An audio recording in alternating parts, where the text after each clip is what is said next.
종려주일이잖아요, 그죠? 음, 종려주일은 원래 이제 그 예수님이 십자가 지기 일주일 전에 예루살렘에 올라가실 때 그때 어, 이제 주변에 많은 사람들이 서서 예수님 맞이하고 예, 행진을 기뻐하고 예, 환영하는 그런 날인데 이게 한 4세기 정도 그때 이제 기독교가 국교화되면서 4세기 정도부터는 종려주의로 지켰어요. 그러다가 이제 한 8세기 그때쯤 돼서는 좀 약간 정착됐다고 해야 되나요? 그러니까 원래는 이게 교회가 처음 시작될 때 제도권 안에 있지 않다가 이제 교회가 로마에 국교화되면서 제도권화되고 원래는 건물이 없었거든요. 그냥 가정에서 예배드리다가 이제 교회가 뭐 국교가 되니까 당연히 이제 황제가 모이는 황제가 이제 참여하는 예배가 되잖아요. 그러니까 이제 건물도 이제 멋지게 이제 생겨지게 되고 그다음에 순서도 이제 정리가 되고 예배 순서도 그렇고 여러 가지가 정리가 되고 조직화되고 그냥 직분자들도 이제 세워지고 그렇게 하면서 절기가 이제 생겨나기 시작했어요. 예.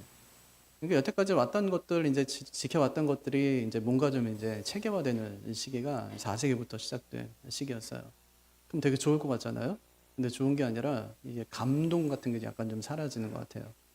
그러니까 예전에 처음에 이제 그 아마 이 세례 받고 아니면은 성찬하고 이런 모습들을 영상에서 여러분이 보시면은 그러면은 그때는 굉장한 감동이 있었어요.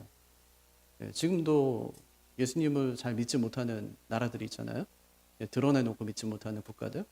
그런 곳에서 성찬을 하면요, 진짜 이건 엄청난 감동입니다. 예, 예수님이 나를 위해서 십자가에 못 박혀 죽으셨다는 그 사실 때문에 뭐 성도들이 그냥 이 빵을 떼고 그다음에 이 잔을 나누고 이렇게 하면서 엄청 울어요. 예수님의 진짜 피고 예수님의 그 살을 자기가 이제 먹고 마시고 하면서 그 은혜 안에 막 들어가는 거예요.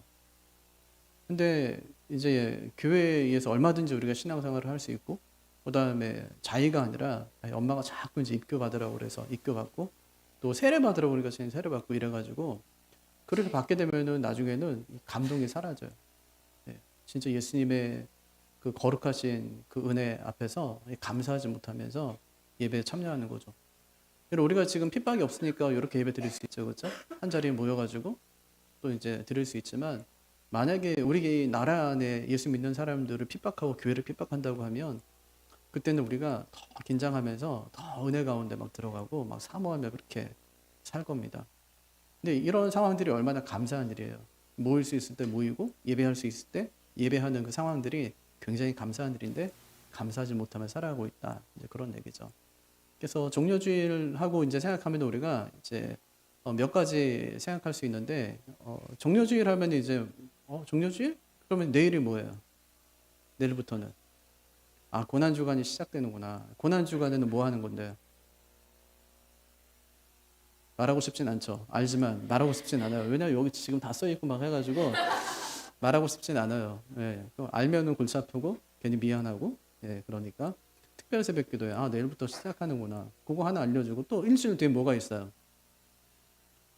부활절이 있구나. 요거 알려주는 거예요. 마치 이제 알림종처럼 알려주죠. 어, 이제 예수님이 주일날 올라가시거든요. 오늘이 주일이죠. 오늘은 뭐 하는 날이냐면 이제 앞으로 5일 뒤에 있을 그 유월절이 있어요. 유월절을 준비하기 위해서 뭘 해요? 양 잡는 날이에요. 오늘이. 양 잡는 날. 예수님은 뭘로 오셨는데요? 유월절? 어린 양으로. 예수님이 지금 양으로 올라가시는 거예요, 지금. 그럼 지금 예루살렘은 어떨까요? 엄청나게 많은 사람들이 운집해 있겠죠. 왜요? 이스라엘은요, 하나님께서 말씀하시기를 성경에 보면 유, 무, 초, 오, 나대장 이 7가지 절기가 나오거든요. 6월절부터 시작하고 나중에 장막절, 이제 초막절로 이제 끝나는 절기인데 요 절기 때는 꼭 와서 이제 얼굴 좀 봐라, 내 얼굴 좀 봐라 이렇게 한 거예요. 우리 명절 때도 아버지한테 가죠, 고향에. 얼굴 보러 가잖아요. 하나님께서 7절기를 다 오진 못해도 3개의 절기는 꼭 와서 예배해라 이렇게 말씀하셨어요. 그러니까 엄청나게 많은 사람들이 온단 말이에요. 6월절 축제를 즐기기 위해서 많은 사람들이 왔어요. 얼만큼 왔냐? 요세푸스의 전장사 보니까 6월절에 희생된 어린 양이 약 25만 마리가 되는 거예요. 근데 한 마리당 보통 이제 가족이 한 마리 가지고 이제 제사하고 하니까 10명이 묶여 있다고 생각하면 몇 명이 온 거예요? 약 250만 명. 6월절 그 절기 동안에 250만 명. 유월절 딱 끝나면 그 다음부터 일주일은 무교절로 지키거든요. 예. 그러니까 그 절기 동안에 250만 명? 우와, 그러니까 미리 와야 돼요. 미리. 그러니까 지금도 엄청나게 많은 사람들이 지금 이 예루살렘 성 안에 지금 많은 사람들이 와 있다고 이제 생각하면 되는 거예요. 그런데 예수님만 오셨냐, 뭐 유대인들만 왔냐, 그게 아니라 누구도 와요, 같이. 누구도. 신약학자 마커스 보가 얘기하기를 이날 예루살렘에는 하나가 아닌 두 개의 퍼레이드가 열렸다, 이렇게 얘기하는데 누가 왔을까요? 서쪽 문을 향해 통해서는 로마의 총독 누군데요? 본디오 빌라도에게 고난을 받아. 예, 본디오 빌라도죠, 그죠? 예, 로마 총독의 행진이 하나 있었고, 또 동쪽 문에서는 예수님, 평화의 왕이신 예수님께서 들어오신 날. 서쪽 문에서는 본디오 빌라도의 군대가 들어오는데 평소엔 어디 살아요? 가이사랴에 살아요. 근데 6월절이 되면 군대 이끌고 어디를 들어와요? 최소한의 군대를 이끌고 예루살렘으로 들어와요. 왜요? 6월절 뭐한 날인데요? 그 모세가 이제 10가지 재앙 딱 일으키고 나서 마지막 재앙하면서 나오잖아요. 나왔을 때 하나님께서 뭐라고 하시냐면 이거 너희 이제 정월로 삼아, 이렇게 말씀하세요. 그날이 정월이에요. 네. 그러니까 유대력하고 태양력하고 이게 이제 다른 게 그때 정월로 삼아 이렇게 하거든요. 그래서 그날을 어떻게 기념하냐면 하나님께서 애굽에서 우리를 구출해 주셨다, 이렇게 생각해요. 그러니까 지금은 누구 압제에 있는데요? 로마의 압제. 그럼 그때는요? 그때는 애굽의 압제. 애굽의 압제로부터 하나님께서 우리를 구출해 주신 날, 구원해 주신 날, 이 날이 뭔데요? 그날을 기념하면서 지키는 절기가 유월절. 그러니까 유월절 하면 우리나라에 뭐가 생각나요? 3.1절, 그죠? 일제강점기 때. 1919년에 3.1운동 막 일으켰잖아요. 그러고 나서도 이제 한참 몇십 년 동안 계속 일제가 우리를 갖다 막 강압적으로 막 이렇게 막 억압하고 한 때가 있었거든요. 그러면 1920년 때 어땠을까요? 3.1절 때. 그럼 1921년 때 3.1절 때는 어땠을까요? 그때 긴장이 되는 거죠, 일본 사람들. 그래서 뭘 금지하냐면 집회 금지, 모이면 안 돼요. 태극기 흔드는 거 이거 금지. 또 구호, 막 대한독립 만세 이런 거 다 금지. 그래서 경찰, 헌병 이거 집중 배치하고 감시하고 탄압하는 날이었어요. 그러니까 유대 사람들이 6월절이 됐다고 하면은 누가 긴장해요? 본디오 빌라도. 왜요? 그 사람은 총독이거든요. 그 사람이 와가지고 뭐 하냐면 원래 이제 유대의 왕이 있었어요, 없었어요? 유대 왕이 있잖아요. 헤롯. 헤롯이 왕이 있잖아요. 그러니까 예수님께서 네가 유대인의 왕이라고 했냐? 이제 빌라도가 그렇게 묻지 않습니까? 깜짝 놀랐죠. 자지 말라고 지금 경고하는 겁니다. 지금 다 이유가 있어요. 이렇게 하는데 저도 깜짝 놀랐네. 저 자꾸 잊어버립니다. 이렇게 하다가 그러니까 왕이 있었거든요. 근데 이제 유대는 약간 좀 이스라엘은 독특하잖아요. 지금도 전쟁하는 건 보십시오. 얼마나 전쟁하는 거 보세요. 진짜 뭐 간이 진짜 거의 배 밖으로 나온 나라 아니에요. 너희 조금만 위험하게 해? 우리한테 약간 피해를 줄 것 같아? 가서 막 때려붙잖아요. 그죠? 막 핵시설 막 타격하고 막 이렇게 하잖아요. 그러니까 로마가 침공할 때 딱 두 나라만 자기의 군대를 이끌고 가서 다 쓸어버렸대요. 그 중에 하나가 이스라엘이에요. 절대 항복하지 않습니다. 왜냐하면 여기는 하나님께서 우리에게 준 땅이기 때문에 절대 그들은 뭐 항복하지 않아요. 전쟁에서 피 흘려서 지켜내는 땅이거든요. 그러니까 거기에는 빌라도가 있었어요. 그래서 이 빌라도의 역할은 뭐냐면 그냥 세금이나 잘 걷고 그다음에 안정되게 그 나라를 유지하게 하는 사람이었어요. 그러니까 빌라도가 와야 돼요, 안 와야 돼요? 큰 절기 때 유월절 날 와야 됩니다. 그래서 왔다는 얘기예요. 예. 근데 어떻게 오냐면 이제 개선 행렬이죠, 거의.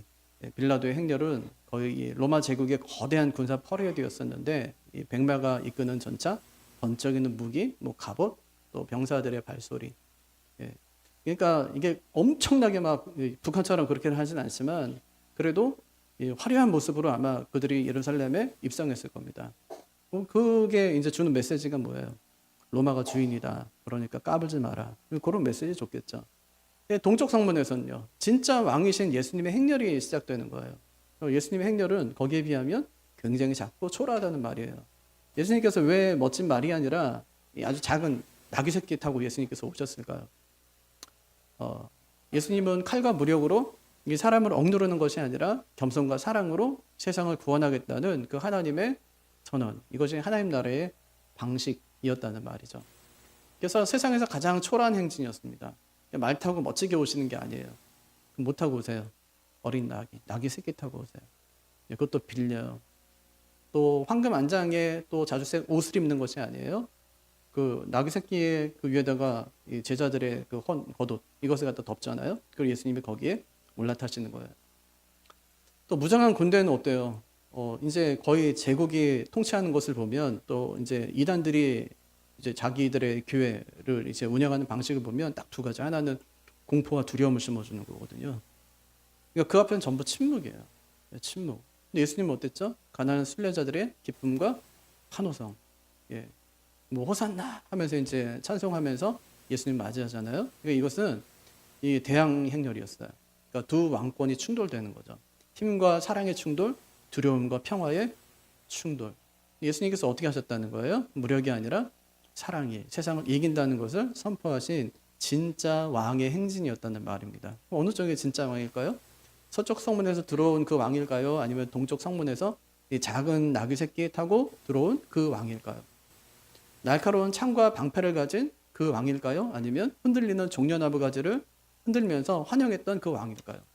힘과 공포로 세상을 지배했던 그 왕일까요? 아니면 겸손과 사랑으로 세상을 구원한 왕일까요?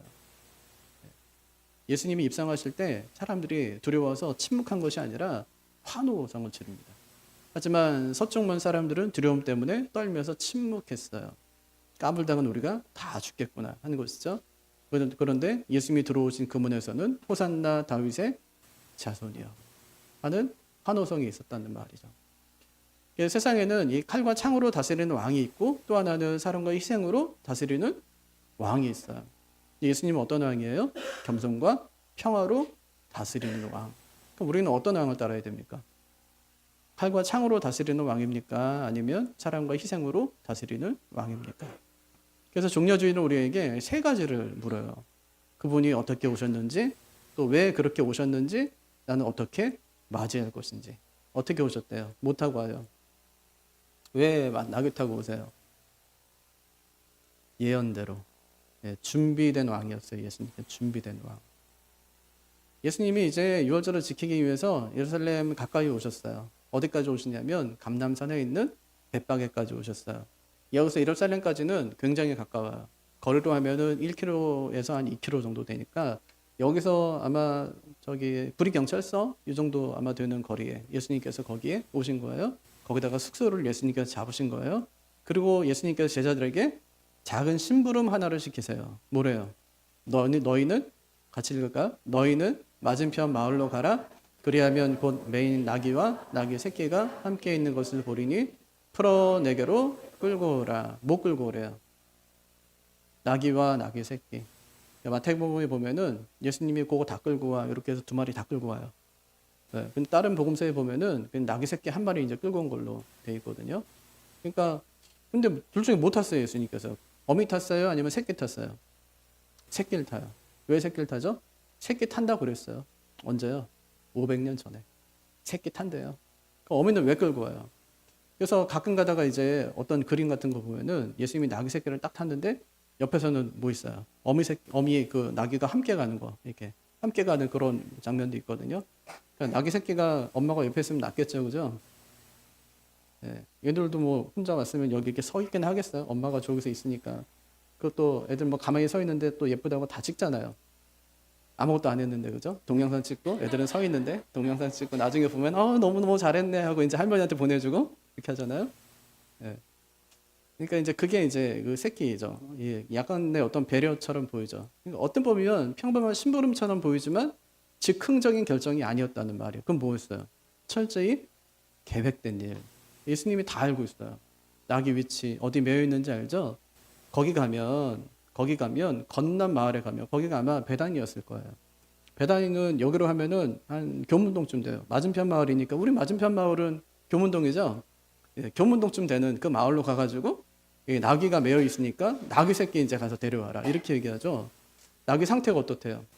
새끼와 함께 있는지 어미가 같이 있는지 알죠? 예, 그걸 나중에 풀면 주일에 말할 거래요. 어떻게 물어볼지. 그때 주님께서 뭐라고 말씀하셨어요? 같이 읽어볼까요? 만일 누가 무슨 말을 하거든 주가 쓰시겠다 하라. 그리하면 즉시 보내리라. 예. 누가 쓰시겠다 하래요? 그러니까 지금 세상에서는 누가 준대요? 황제가 준대. 근데 예수님께서 뭐라고 말씀하시는 거예요? 그게 아니라 내가 주야. 이렇게 해요. 내가 주다. 내가 주인이다. 이렇게 말씀하시는 거예요. 네. 예수님의 선언이죠. 근데 여기서 더 놀라운 비밀이 밝혀지는데 이것은 우연이 아니라 500년을 준비한 역사였습니다.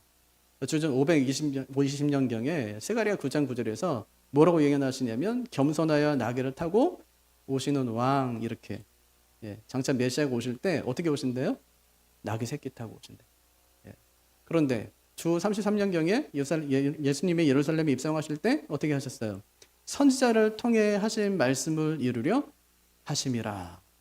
갑자기 일어난 일이 아니었어요. 즉흥적인 결정이 아니었다고요. 550년 전에 이미 약속된 완벽한 계획이었습니다. 한번 읽어볼까요?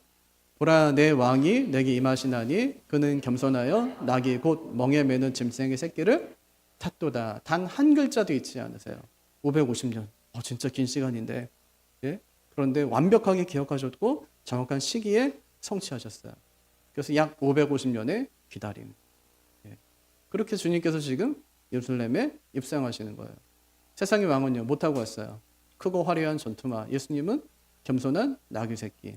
오시는 방법 군대하고 함께 와요. 갑자기 오는 거죠. 그런데 예수님은요 550년에 철저한 준비로 오셨어요. 그러니까 어떻게 해야 될까요? 이렇게 완벽하게 준비된 왕을 맞이해야 되겠죠. 갑자기 오시지 않으셨어요. 500년 넘게 기다리며 단 한 마리의 나귀까지도 철저히 준비하셨다는 말이에요. 그럼 나중에 주님께서 오실 때 어떻게 오실까요? 그냥 아무 때나 막 주님이 오고 싶을 때 올까요? 아니면 때가 참못 올까요? 우리는 지금 그때가 언제인지 알지 못하지만 그때가 지금도 계속 준비되고 있어요. 예수님께서 가실 때 뭐라고 하셨냐면 내가 거처를 예비하러 간대요. 너희가 나중에 있을 그 거처를 내가 예비하러 간다. 다 예비하면 다시 와가지고 너희를 다 데리고 내가 그곳으로 갈게. 이렇게 말씀하신 거예요. 그러니까 우리는 하나님의 때를 알지 못하지만 하나님은 때와 그 시기, 하나님 방식 이런 것을 다 종합해서 하나님께서 지금도 그렇게 일하고 계신다. 그분이 진정한 우리의 왕이다 하는 것을 보여주는 것이 그것이 종려주일이에요. 왜 그렇게 오셨어요? 정복하기 위해서예요? 아니면 구원하기 위해서요? 구원하기 위해서. 왜 나귀 타고 왔다고요? 이걸 알려면 고대 세계에서 왕의 이동수단이 어떠했는지를 좀 알아야 되는데 세상의 왕은요 정복과 전쟁. 개선 장군이 어떻게 왔어요? 네 마리의 백마가 끄는 전차를 타고 자주색 옷을 입고 월계관을 쓰고 사람들에게 자신의 강력한 힘을 과시하면서 도시를 막 행진하는 거예요. 그들은 세상을 공포로 다스립니다. 전쟁에 승리하면 어떻게 해요? 앞에 보니까 이제 그 전리품들이 있잖아요. 전리품을 실은 그 쓰레들. 그 뒤에는 이제 전쟁에서 승리한 그 장군. 또 그 뒤에 보면은 노예 한 명이 있거든요. 그리고 그 뒤에는 이제 포로들이 끌고 오는 거예요.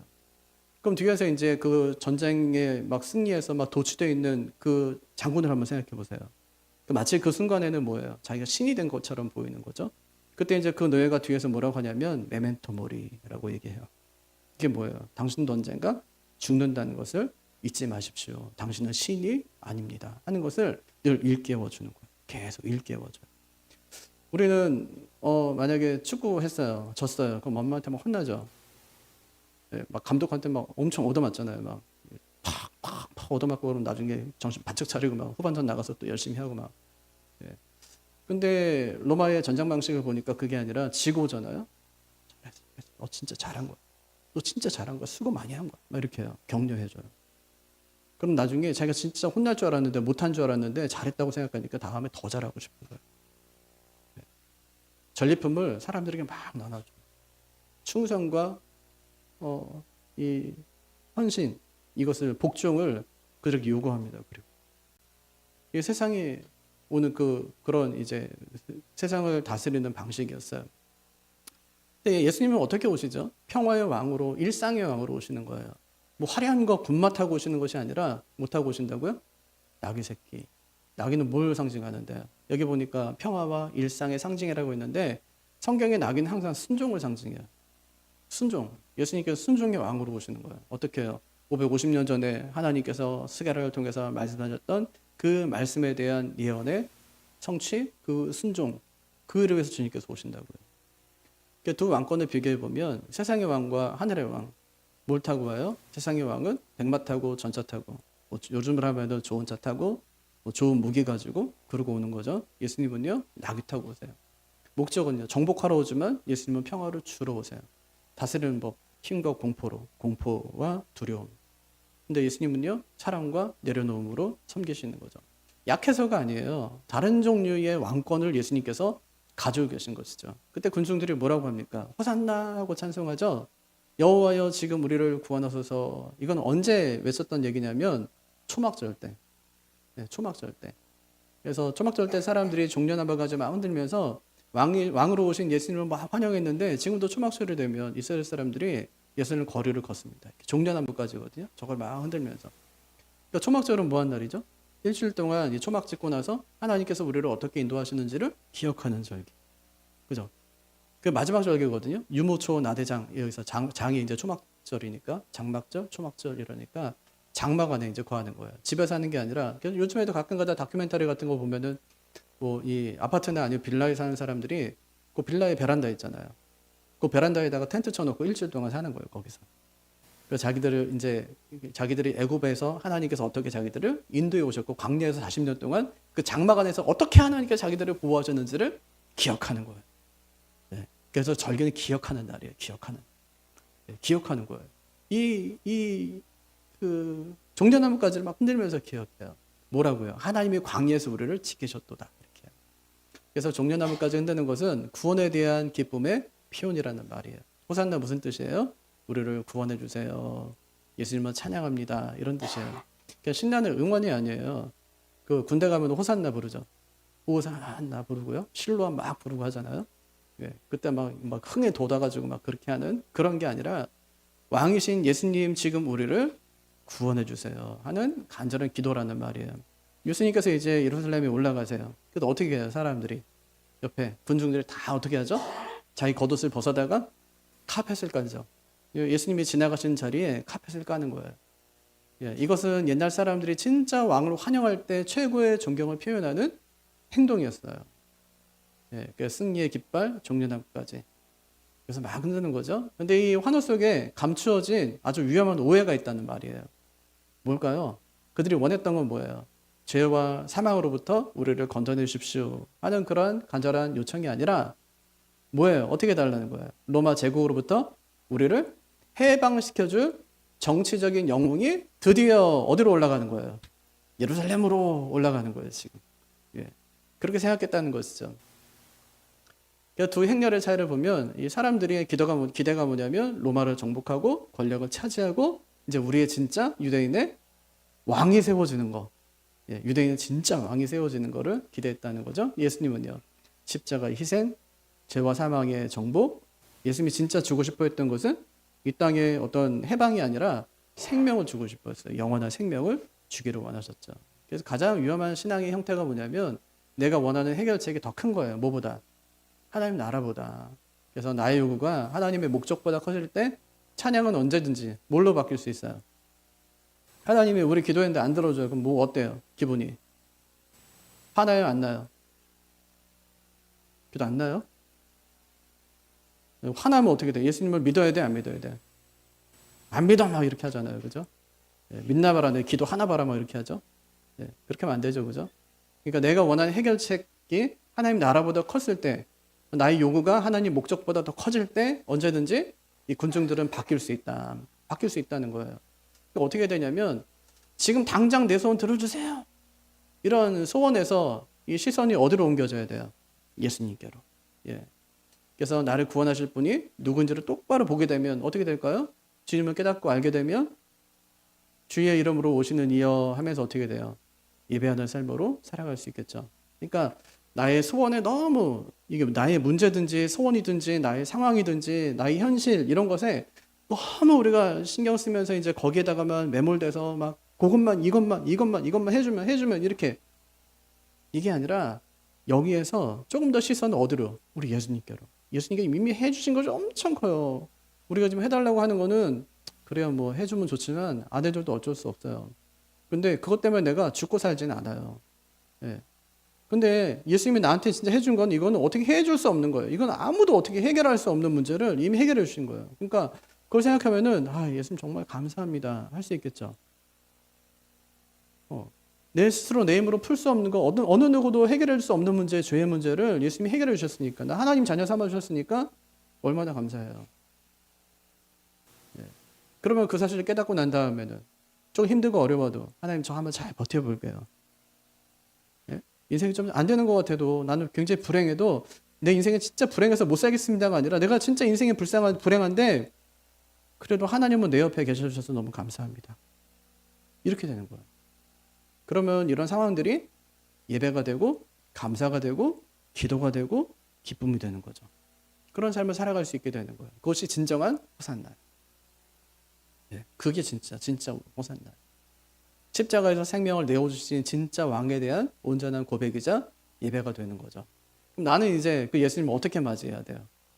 사람들이 이제 예수님이 예루살렘에 올라왔거든요. 그랬더니 반응이 뭐냐면, 이 사람 누구야? 이런 반응이었어요. 이 사람 누군데? 이렇게요.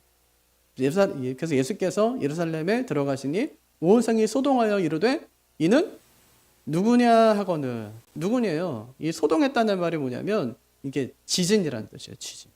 예. 영어의 지진이라는 단어도 여기서 나왔어요. 예. 세이오라는 단어인데 이게 이제 소동하다, 이게 지진이 난 거예요. 지진. 그러니까 소동하는 게 이제 사람들 사이에서 막 누군데 막 왜 난리가 난 거야? 이번에 그 광화문에 BTS 와가지고 엄청 많이 왔잖아요, 그죠? 아니 뭐 세계에서 그렇게 와요? 전 세계에서 와가지고 지금까지 안 가고 있대요. 서울 뭐 본다고 구경하고 막 지금까지 안 가고 있다는 거예요. 막 소동이 나는 거죠. 만약에 구리에 막 BTS 오고 하면 어떨까요? 우리 교회 왔다. 와 진짜 여러분 여기 BTS 앉아 있으면 다 앞에 앉을 겁니다 아마. 지금 안 와가지고 다 뒤에 가 계신데 소동이 일어나는 거. 근데 마태복음에 보니까 이 세이오라는 단어가 3번 사용됐는데 언제냐면 예수님이 왕으로 입성하실 때, 그때 소동했다는 단어가 이 세이오예요. 또 하나가 예수님이 십자가에서 죽으실 때 어땠어요? 땅이 진동하며 바위가 터졌다 이렇게 얘기하죠. 그때 진동이 이게 세이오예요. 지진이 일어나고. 또 부활의 아침에 어땠어요? 예수님이 쫙 부활하실 때 큰 지진이 났대요. 그게 또 세이오예요. 그러니까 왕의 예루살렘의 입성은 단순히 행진이 아니라 어때요? 십자가 부활을 향한 거대한 진동의 시작이에요. 이제 이 지진의 시작이라고. 왕이 입성하는 거는 엄청 큰 소동이 일어나는데 이거는 시작이에요, 그냥. 예수님이 십자가에서 죽으시고 다시 부활하실 때는 엄청난 일이 벌어지는 거예요. 그래서 흔들린 예루살렘 사람들이 물어요. 이 사람이 누구냐? 여러분 예수님 누구라고 생각하세요? 제자들이 하루는 예수님께 찾아왔어요. 사람들이 예수님이 누구냐고 한대요. 누구냐고 하더니 그랬더니 어떤 사람은 엘리야라고도 하고 어떤 사람은 죽었던 세례요한이 살아났다고도 하고 이렇게요. 그럼 너희는 나를 누구라고 하느냐? 그때 유명한 고백하죠. 주는 그리스도시요 살아계신 하나님의 아들이십니다. 네. 여러분에게 예수님은 어떤 분이세요? 그날 예루살렘에는 두 종류 호산나 있었습니다. 하나는 군중들의 호산나, 하나는 제자들의 호산나. 군중들은 어땠는데요? 이분이 진짜 내 기대를 채워주실 거야. 근데 예수님이 그렇게 안 오시거든요. 이 기대가 무너졌어요. 자기들을 로마의 정적인 압제로부터 해방시켜주지 않는 거예요. 해방자인 줄 알았더니 아니었어요. 어떻게 하죠? 십자가에 못 박아라 이러면서 폭도들로 변해요. 군중들이 폭도들로 변한다고요. 제자들의 호산나는 어땠습니까? 화려한 함성이 아니에요. 작은 심부름으로 시작돼요. 그 순종이. 나귀를 풀어와라. 작잖아요. 근데 그 순종이 왕의 행렬을 완성하는 거예요. 그래서 종려주일의 진짜 시작은 군중들의 함성이 아니라 제자들의 순종이었다 이 말이에요. 순종이었다. 나는 어떤 호산나 불러요? 우리가 막 주님 나를 구원해 주세요 막 이렇게 할 때 그때 나의 기대를 충족하는 그런 외침이에요. 화려한 함성과 퍼포먼스예요. 기대가 무너지면, 기도했는데 내가 간절히 소망하고 바랬는데 기대가 무너지면 예수님을 배척하는 그런 호산나예요. 제자들은 안 했다고요. 그렇게 마음의 항복과 순종, 보이지 않는 곳에서 작은 심부름을 하고 왕의 행렬을 가능케 했다는 거예요. 나귀가 어디로 가든가요? 왕궁을 향해 가든가요? 그 나귀가? 예, 물론 뭐 예루살렘 성을 향해서 간다고 할 수 있겠죠. 근데 진짜 그 나귀가 어디를 향하든가요? 십자가를 향하는 거예요. 네. 사람들이 뜨거운 환호 속에서도 예수님의 시선은 화려한 왕궁에 있지 않았어요. 그럼 어디 있었습니까? 십자가. 십자가. 예수님 지금 십자가를 향해서 가고 계신 겁니다. 기꺼이 자기 생명을 십자가에 내어주고 우리의 죄를 영원히 용서하기 위해서 그 길을 예수님께서 지금 걸어가고 계신 거였어요. 그러니까 우리는 왕을 어떻게 맞이하면 좋을까요? 예수님은 흔들리는 나뭇가지보다 우리의 마음을 더 원하세요. 오병이어 드린 소년처럼 나귀를 내어준 주인처럼 내 작은 고집을 풀고 예수님께 내 마음을 온전히 내어드리는 그런 삶을 살아야 되겠죠. 그래서 종려주일은 우리에게 몇 가지를 묻지만 예수님께서 이 땅에 왜 오셨는지 또 어떻게 오셨는지 사람들은 그 예수님을 어떻게 맞이했는지 깊이 생각해 보시기를 바랍니다.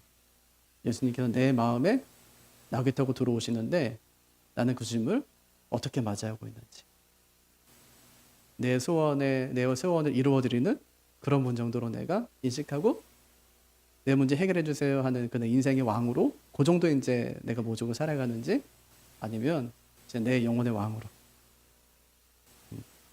우리가 모시며 살아가는 그 예수님을 더 깊이 생각하시면 좋겠습니다. 오병이어 소년처럼 나귀를 내어준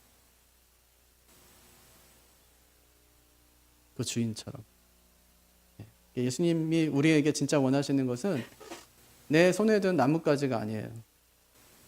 나뭇가지 흔들지 말고 뭘 해야 돼요?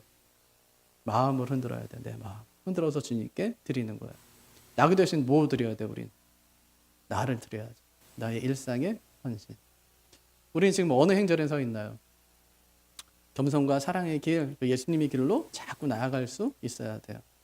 그래서 종려나무 가지를 넘어서 우리의 마음을 드려야 되겠죠. 그래서 기분 좋을 때만 외치는 환호성은 상황이 변하면 쉽게 식어버리지만 우리가 예수님께 진짜 흔들어 드려야 될 것은 그 나뭇가지가 아니라 뭐예요? 마음의 고백.